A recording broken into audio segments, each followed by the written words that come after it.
हाय दोस्तों, नमस्कार। Transformation of sentences. आज हम ट्रांसफॉर्मेशन के अगले कदम में चल रहे हैं।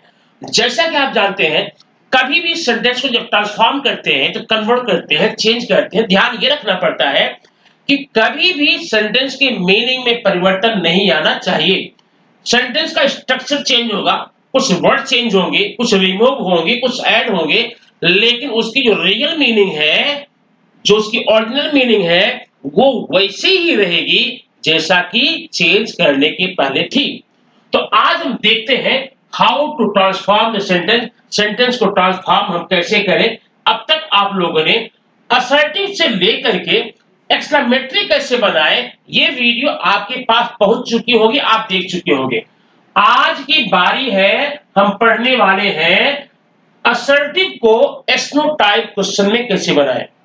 अब दोस्तों, सबसे पहले आपको जानना ये जरूरी है, ये जो क्वेश्चन होता है ना, ये हमारे सामने हमारी लाइफ में पर डे क्वेश्चन अनेक आते रहते हैं, उसका हम आंसर देते हैं।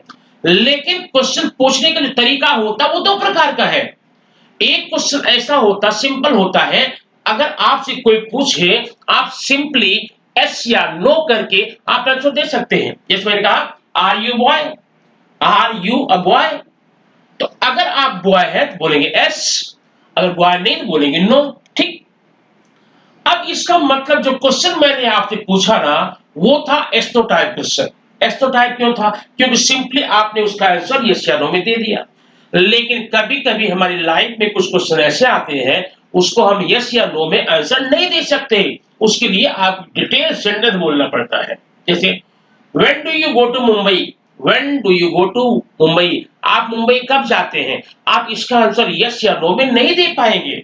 आपको बताना पड़ेगा, रीजन देना पड़ेगा, टाइम देना पड़ेगा। तो ऐसे सेंटेंसेस को, ऐसे क्वेश्चन को हम लोग क्या बोलते हैं? डब्ल्यू एस टाइप क्वेश्चन है। आज हम डब्ल्यू एस टाइप पढ़ने वाले नहीं है। आज का हमारा टॉपिक है कि हम असर्टिव सेंटेंस को एस्नोटाइप में कैसे ट्रांसफॉर्म करें, कैसे बदलें। ठीक है, ये आज का हमारा टॉपिक है। क्लियर? अब उसमें जाने के पहले एक चीज ये देख लिए, जो आपने देखा एस्नोटाइप क्वेश्चन, इसी के कुछ नाम और हैं। अगर आपके एग्जामिनेशन में, अगर आपके क्वेश्चन पेपर में ये नाम चेंज करके इस तरह से आए, तो भी आप समझ लेंगे हम वही करने वाले हैं। कैसे?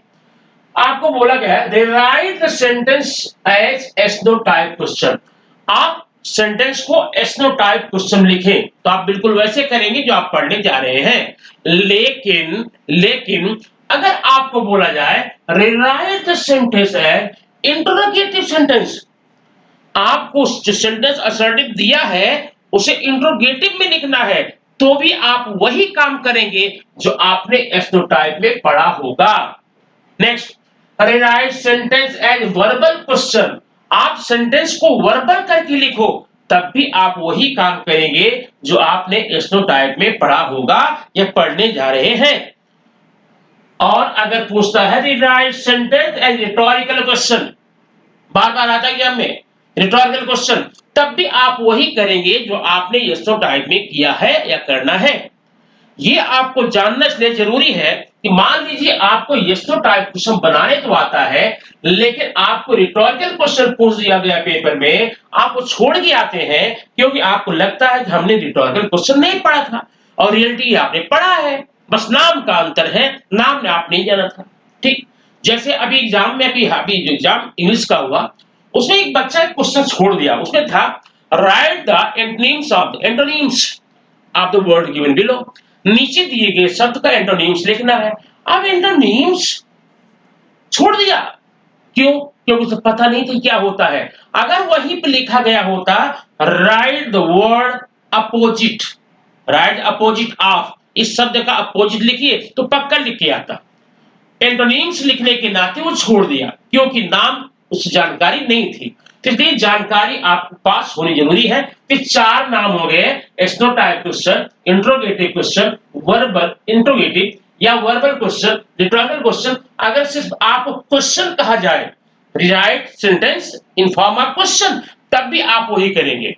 पक्का? तो ये हो गया नाम। अब आइए देखते हैं हम इसको कैसे बदलेंगे, कैसे चेंज करेंगे। इसमें कुछ सर्टेन रूल्स हैं। नंबर एक देखिए, तो ये सारे यस्तो टाइप पढ़ने के लिए इसको कुछ पार्ट में बांटा गया। पार्ट क्या है? स्टेप है ना।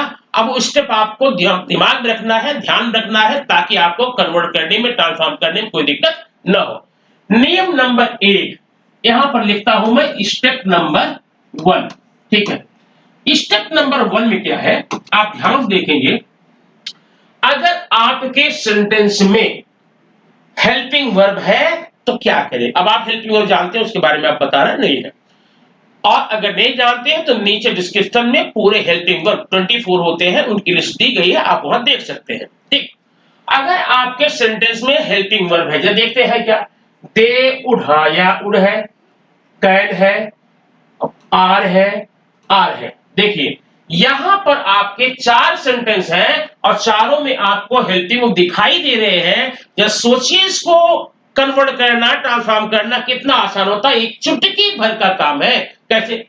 अगर आपको ऐसा सेंटेंस कहीं भी दिख जाए जिसमें हेल्पिंग वर्ब हो, तो आप ध्यान रखना, एस्नोटाइप बनाने के लिए सबसे पहले दिए गए हेल्पिंग वर्ब को आप बाहर लिख लीजिए, बाहर कर लीजिए। कर लेता हूं, देखिए पहले में क्या है, उड,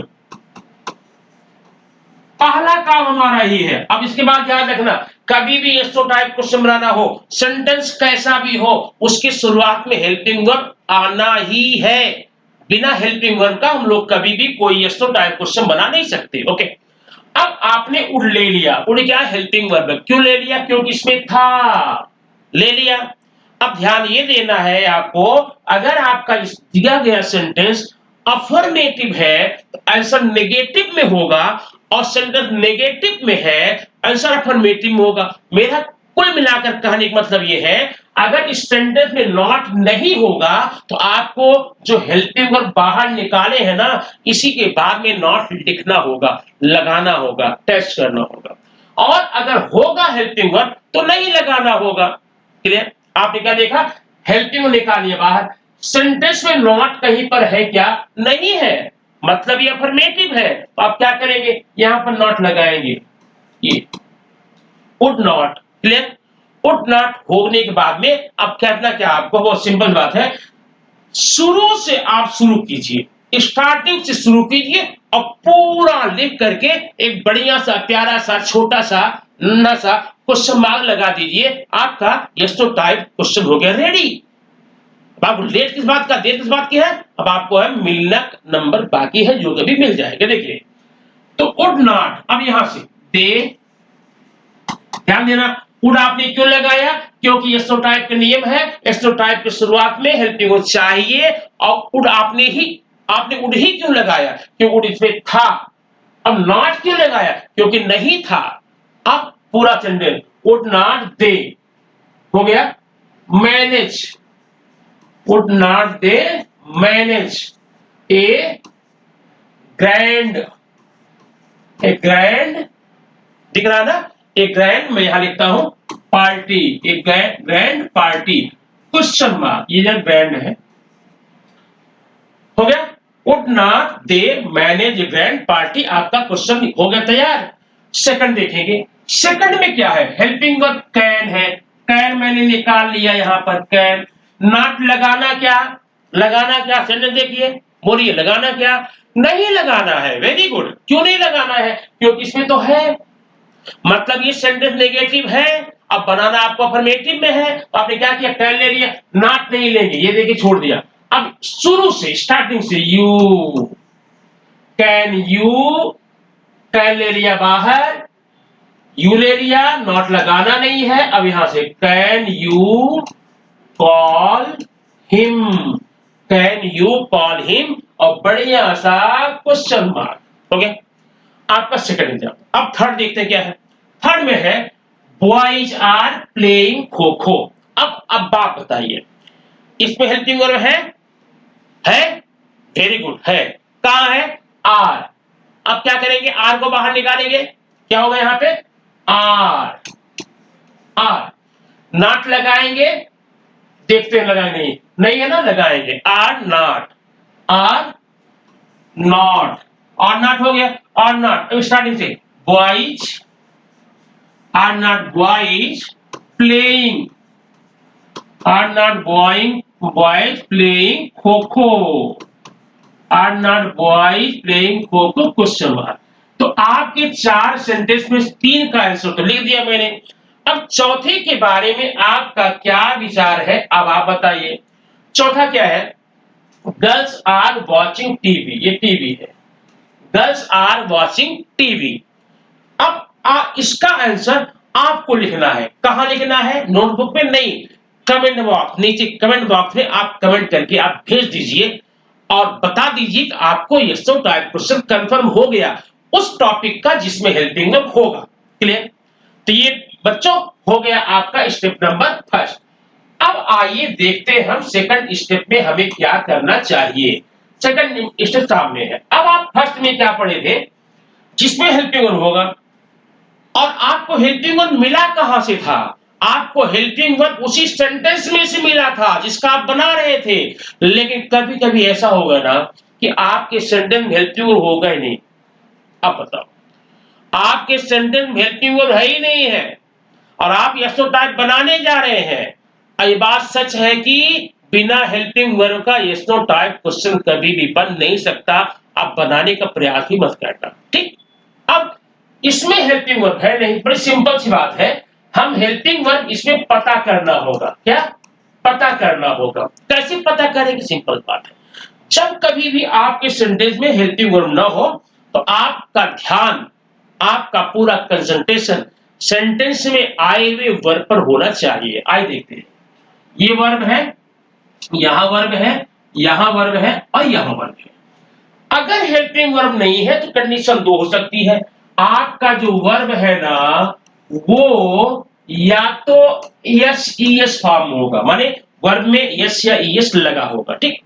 अगर ऐसा नहीं है तो आपका वर्ब फर्स्ट फॉर्म में हो सकता है, मतलब प्रेजेंट फॉर्म में, बेस फॉर्म हो सकता है। और अगर ऐसा भी नहीं है तो आपका वर्ब जो है सेकंड फॉर्म में होगा, माने पास्ट फॉर्म होगा। क्लियर? देखिए, देखते हैं। राइट क्या है? फर्स्ट फॉर्म में। नैरेटेड क्या है? सेकंड फॉर्म में। सिंग्स क्या है? यस लगा हुआ है। प्ले क्या है? फर्स्ट फॉर्म में। अच्छा, अब हेल्पिंग वर्ब कैसे मिलेगा? हो गया, मिल गया। अगर आपके वर्ब में एस या ईएस लगा है तो समझ लो पक्का कि आपको हेल्पिंग वर्ब मिल जाएगा डज।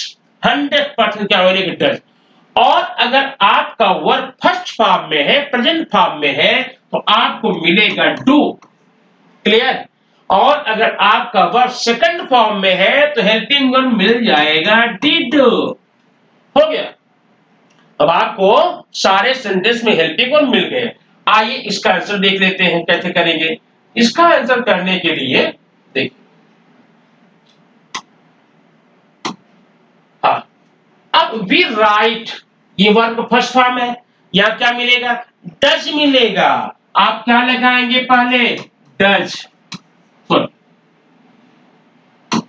ये है फर्स्ट फॉर्म में ना, डू मिलेगा। क्या लगेगा? डू। अब डू लगाने के बाद में पहली परंपरा अपनाइए। नॉट इसमें है, नहीं है, लगा दीजिए डू नॉट। क्या होगा? Do not, do not. अब उसके बाद में पूरा सेंटेंस लिखिए।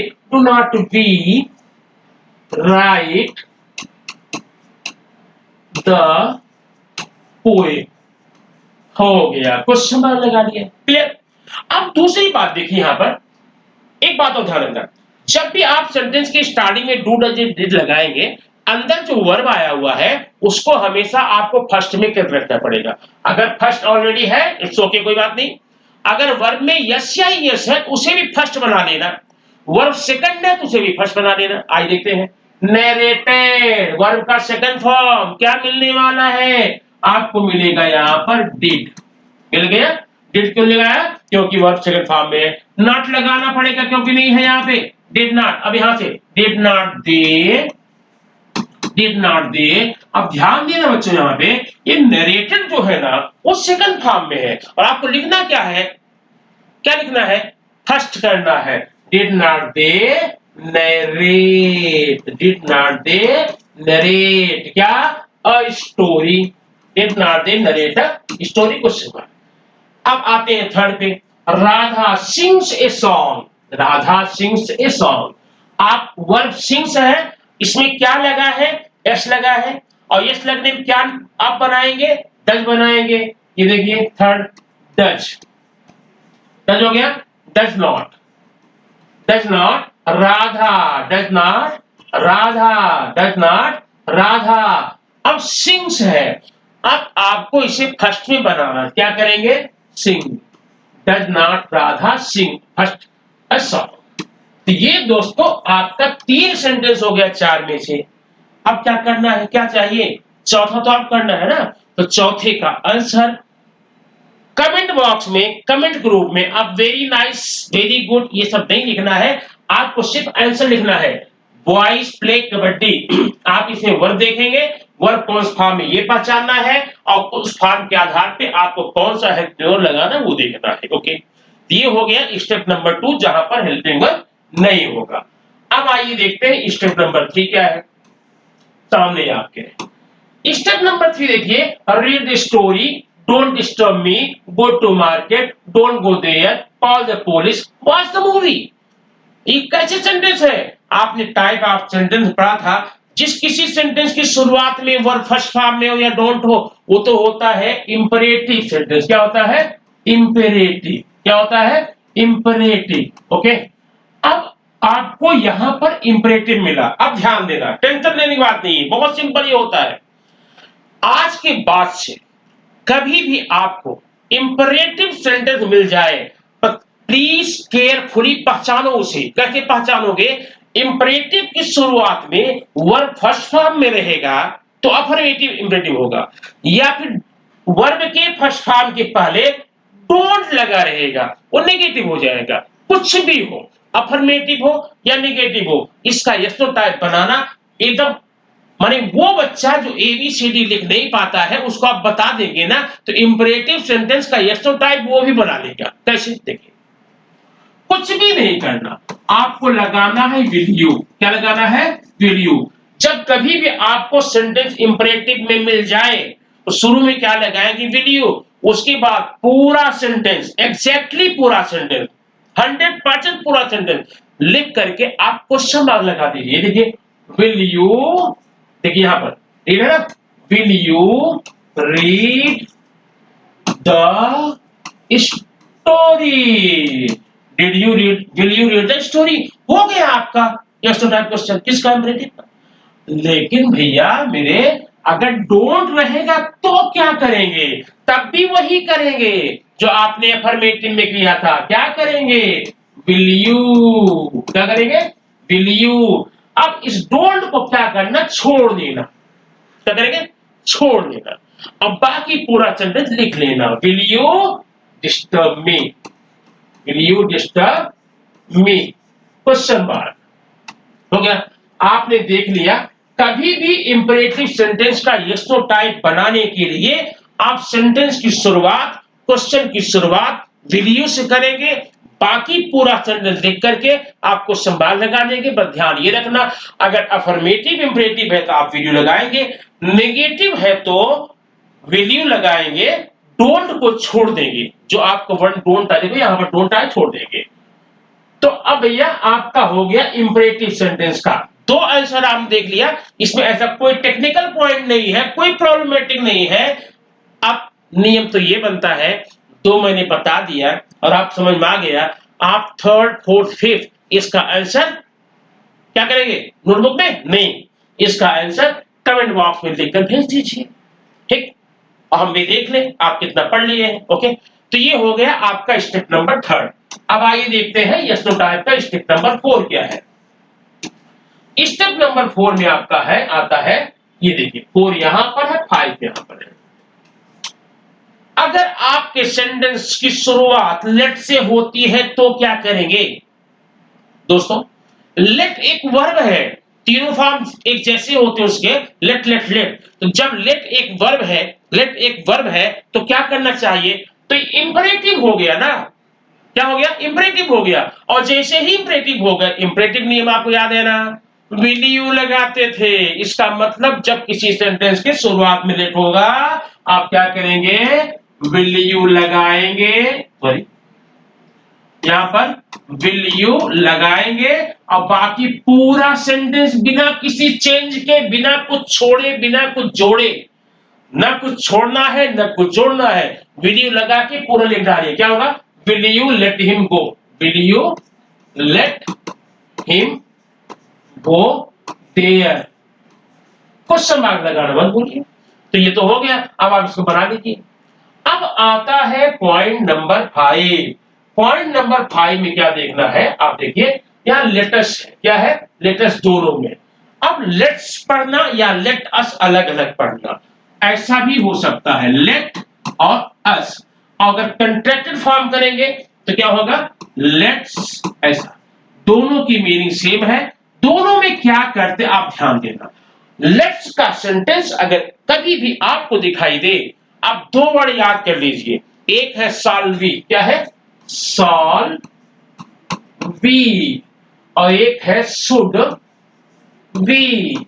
सॉल्वी या शुड वी, आप यही लगाइए स्टार्टिंग में और पूरा सेंटेंस आप लिख जाइए, बस लेट्स को निकाल देना। अब इसका तो देखिए, सॉल्वी, साल वी, ये छोड़ देंगे, मूव बैक, साल वी मूव बैक, ये हो गया आपका आंसर।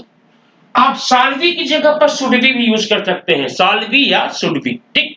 तो ये हो गया 5 स्टेप आपके यस नो टाइप के। अब यहीं पर आपका यस नो टाइप क्वेश्चन होता कंप्लीट। लेकिन रुकिए, जाइए मत। प्रॉब्लमेटिक पॉइंट तो अब आ रहा है, जहां पर कि बच्चों को कंफ्यूजन होता है। वो कौन से पॉइंट है, आइए हम देखते हैं नेक्स्ट पेज पे। अब ये देखिए, अब जिसका नाम है fun with has have had, fun with has have had. अब फन क्यों बता रहे हैं दोस्तों? ये जो हैज हैव हैड होता ना, एक बहुरूपिया हेल्पिंग वर्ब है। बहुरूपिया क्यों है? क्योंकि कभी कभी तो ये मेन वर्ब बन के आ जाता है, और कभी कभी हेल्पिंग वर्ब आपको लिखाया गया हेल्पिंग वर्ब में, लेकिन कभी कभी ये मेन वर्ब का काम करने लगता है। अब यही आपको समझना है, यही देखना है कि मेन वर्ब कब होगा और हेल्पिंग वर्ब कब होगा।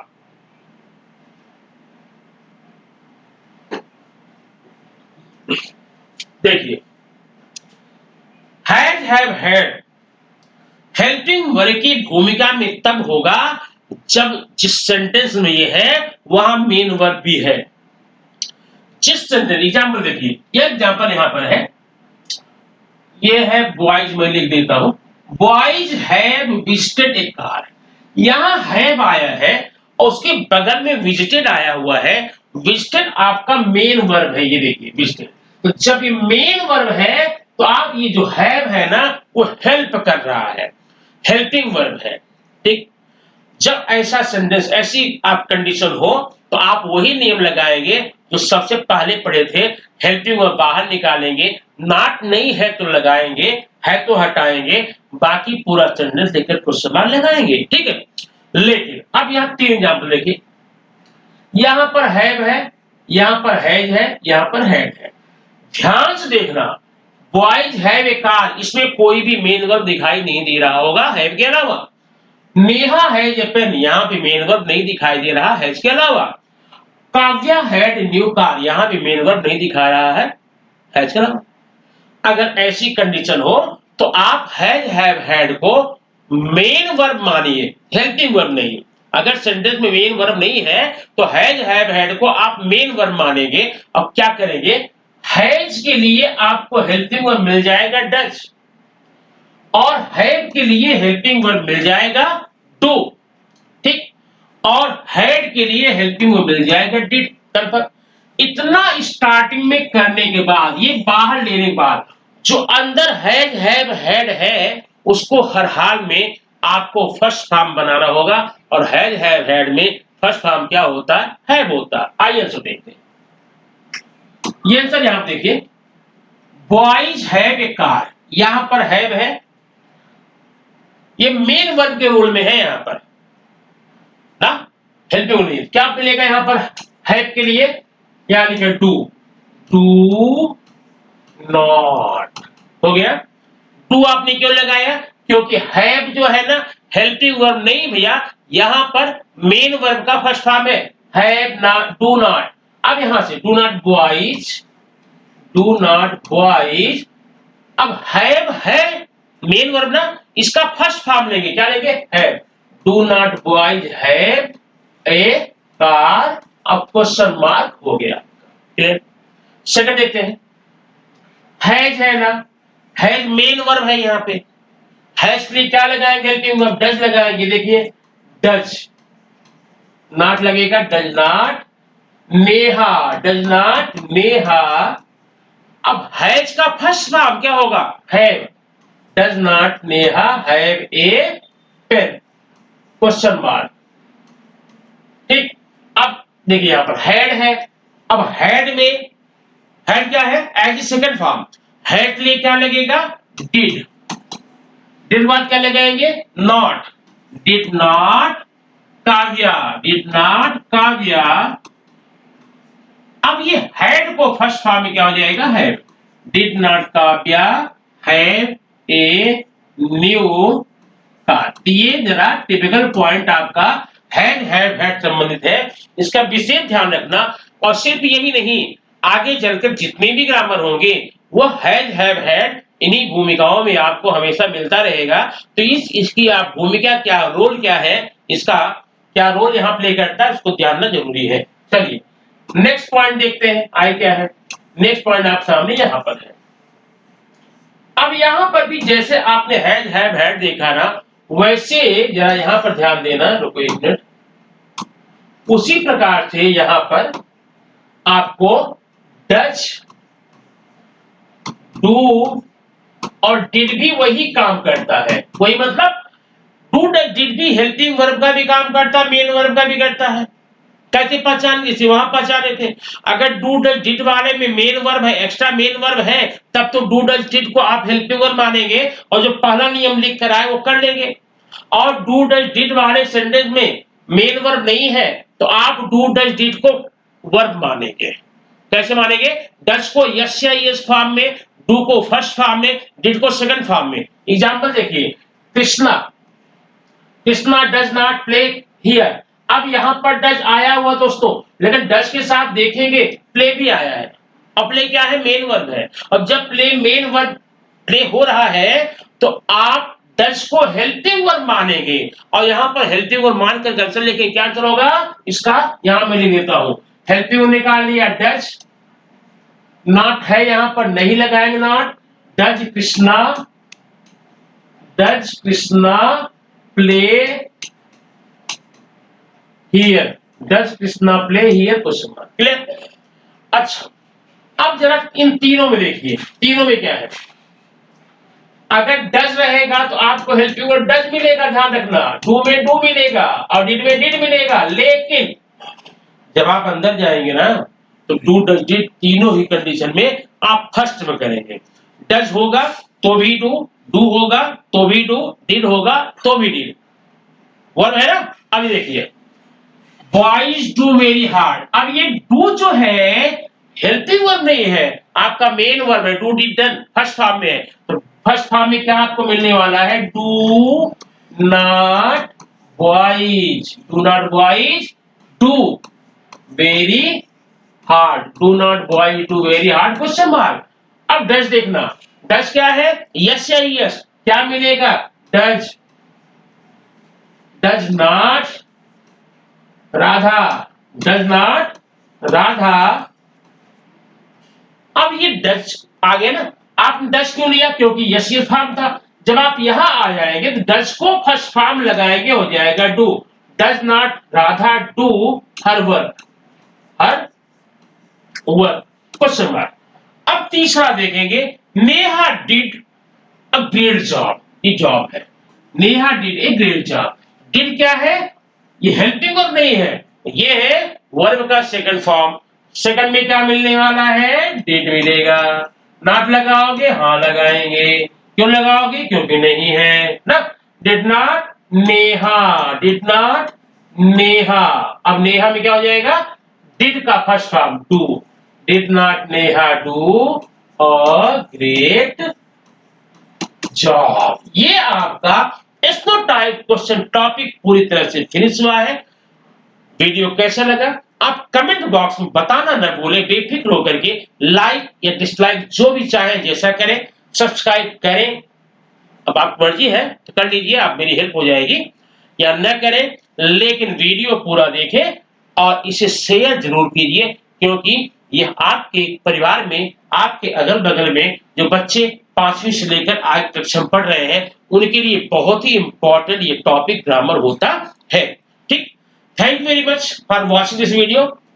अभी नेक्स्ट वीडियो में इसके आगे के पार्ट को हम लेकर मिलेंगे। तब तक के लिए once again thank you once more.